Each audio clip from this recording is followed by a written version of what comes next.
Het is alweer een heel poosje geleden dat de cursus over dronefotografie door Photofacts Academy werd opgenomen. En intussen is er heel veel veranderd.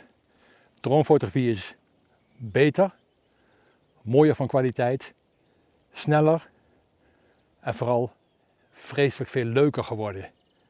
Tijd voor een update.